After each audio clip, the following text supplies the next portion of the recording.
প্রধান উপদেষ্টার পদে আর থাকতে চাচ্ছেন না প্রফেসর ডক্টর মোহাম্মদ ইউনূস। দায়িত্ব নিতে পারেন প্রধান বিচারপতি। সেনাপ্রধানের সাথে প্রধান বিচারপতির বৈঠকের দাবিতে তোলপাড় সামাজিক যোগাযোগ মাধ্যম। সেনাবাহিনীর অধীনে শীঘ্রই গঠিত হতে যাচ্ছে কেয়ারটেকার সরকার। সেনাপ্রধান জেনারেল ওয়াকারুজ্জামান বলেছেন, দেশের প্রয়োজনে সেনাবাহিনীর সকল সদস্যকে সর্বোচ্চ দায়িত্ব পালনে প্রস্তুত থাকতে হবে।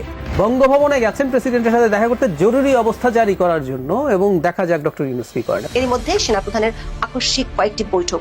ঢাকার বাতাসে গুঞ্জন ছড়িয়েছে অধ্যাপক ইউনূস সরকারের বোধ হয় মেয়াদ শেষ হতে যাচ্ছে। সূত্রগুলো বলছে যে গুঞ্জন উঠেছে সেটি একেবারে উড়িয়ে দেওয়ার মতো নয়। 2 সপ্তাহ সময় পাচ্ছে অধ্যাপক ইউনূসের অন্তর্বর্তী সরকার। অন্তর্বর্তী সরকার ডক্টর ইউনূস দায়িত্ব নেওয়ার 1 বছর পেরিয়ে গেলেও পরিস্থিতি নিয়ন্ত্রণ আসার পরিবর্তে দিন দিন পরিস্থিতি ঘোলাটে হচ্ছে। এই পরিস্থিতির মধ্যেই সেনাপ্রধানের সাথে প্রধান বিচারপতির বৈঠককে কেন্দ্র করে রাজনৈতিক মহলে চলছে তুমুল আলোচনা। অনেকেই বলছেন ডক্টর ইউনূসকে দায়িত্ব থেকে সরিয়ে দায়িত্ব নিতে চলেছে সেনাপ্রধান। বিস্তারিত থাকছে পুরো ভিডিওতে।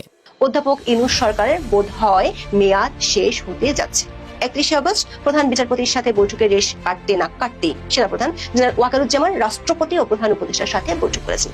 সারাদিন ধরে নানা মহলে চলছে আলোচনা, জেনারেল ওয়াকার হঠাৎ করে কেন এতটা সক্রিয় হলেন। বিশেষ করে সরকার যখন নিজের তৈরি করা মব বাহিনীকে সামাল দিতে পুরোপুরি ব্যর্থ হয়েছে, তখন সূত্রগুলো বলছে যে গুঞ্জন উঠেছে সেটি একেবারে উড়িয়ে দেওয়ার মতো নয়। 2 সপ্তাহ সময় পাচ্ছে অধ্যাপক ইউনূসের অন্তর্বর্তী সরকার। 1 সপ্তাহের মধ্যে সরকারকে 3টি কাজ করতে হবে, না হলে বিকল্প চিন্তা করতে হবে শান্তিতে নোবেল বিজয়ী অধ্যাপককে। অধ্যাপক অবশ্য বরাবরের মতোই রাজনৈতিক দলগুলোর সাথে বৈঠকের নাটক সাজিয়ে পরিস্থিতি সামাল দেওয়ার চেষ্টা করেছেন। ইতিমধ্যে বঙ্গভবনে সেনাপ্রধানের বৈঠককে কেন্দ্র করে মন্তব্য করেছেন পিনাকি ভট্টাচার্য। গোপন বৈঠকের মাধ্যমে কি সেনাশাসন জারি হতে পারে, এই বিষয় নিয়ে আরো বিস্তারিত আলোচনা করেছেন সাংবাদিক এবং রাজনীতিবিদ জাহিদুর রহমান। দেশে কি জরুরি অবস্থা জারি হতে যাচ্ছে, এরকম একটা প্রশ্ন যে কারো মাথায় আসতে পারে। তারা যদি পিনাকি ভট্টাচার্যের কিছুক্ষণ আগে দেওয়া একটা স্ট্যাটাস দেখেন, সেখানে তিনি যা লিখেছেন আমি একটু পড়ি এবং এটার ভিত্তিতে কয়েকটা কথা বলতে চাই। এবং দীর্ঘদিন থেকে এই আলাপটা আমাদের মাথায় রাখার চেষ্টা হয়েছে। রাষ্ট্রপতি জনাব শাহাবুদ্দিন চুপ্পুকে যদি দায়িত্বে রাখা হয়, সাথে তিনি আর ওয়াকার মিলে জরুরি অবস্থা জারির পরিস্থিতি বা জরুরি অবস্থা জারি করে দিতে পারেন, এরকম আলাপ দেওয়ার চেষ্টা হয়েছে। তিনি কি লিখেছেন জনাব পিনাকি তার ফেসবুক স্ট্যাটাসে আমি একটু পড়ছি। ওয়াকার বঙ্গভবনে মনে হইতেছে জরুরি অবস্থা জারির পরামর্শ দিতে গেছে চুপ্পুকে।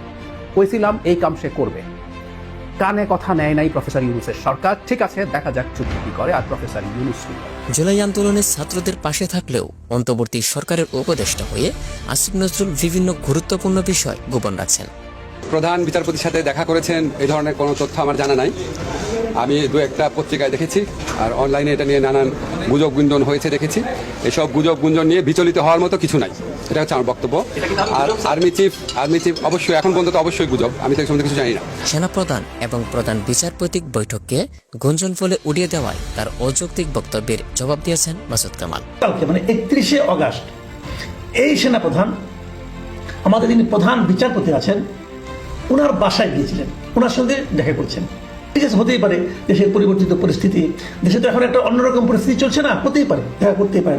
প্রশ্নটা উঠেছে এই কারণে যে আজকে সচিবালয়ে আইন উপদেষ্টাকে সাংবাদিকরা প্রশ্ন করেছিলেন যে সেনাপ্রধান কেন প্রধান বিচারপতির সঙ্গে দেখা করলেন, এবং আমাদের আইন উপদেষ্টা আসিফ নজরুল সাহেব সাফ বলে দিলেন যে এটা একটা গুজব।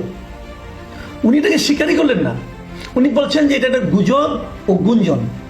প্রধান বিচারপতির সাথে বৈঠক করে ডক্টর ইউনূসকে বাতিল করে সেনাপ্রধানের যে পরিকল্পনা চলছে তা নিয়ে কথা বলেছেন সাংবাদিক ইলিয়াস। এই যে ওয়াকারের মতো একজনকে এখানে বসাবে, আপনার মনে হয় সেনাপ্রধান এই যে কোনো সময় চাইলেই সরকার পতন ঘটাইতে পারে, আমাদের সাবকন্টিনেন্টের প্রেক্ষাপটে যদি চিন্তা করা যায়। তাকে যাচাই বাছাই না করে শেখ হাসিনা ভুল করেছে সেনাপ্রধানকে বসিয়ে, এটা মনে করার কোনো কারণ নাই। মানে গোয়েন্দা সংস্থা না, খালি শেখ হাসিনা যদি ভুল করেও ভারত তো ভুল করবে না। শেখ হাসিনার এই ধরনের পদগুলো, এই পদায়ন কারা করতো? ভারত থেকে করতো। এমপি মন্ত্রী কে কোথায় বসবে, গুরুত্বপূর্ণ জায়গায় পুলিশের বিভিন্ন শাখায়, সব ভারতের দেয়া। তো ভারত তার ব্যাপারে জানে না, না জেনে তাকে এখানে বসিয়েছে।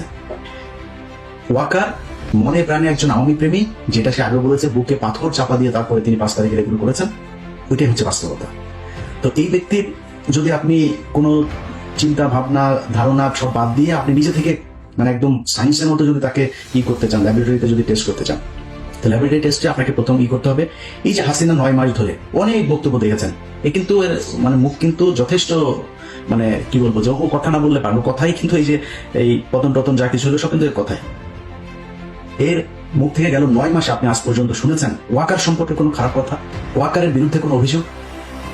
গত 3 বছর ধরে ইউনুসকে নিয়ে শেখ হাসিনার এত কথা কেন, এত শত্রুতা কেন? কারণ হাসিনা জানতো যে ইউনুস কিছু একটা ভেতরে ভেতরে করছেন, বা পশ্চিমাদের যে চিন্তা ভাবনা সেটা তিনি জানতেন।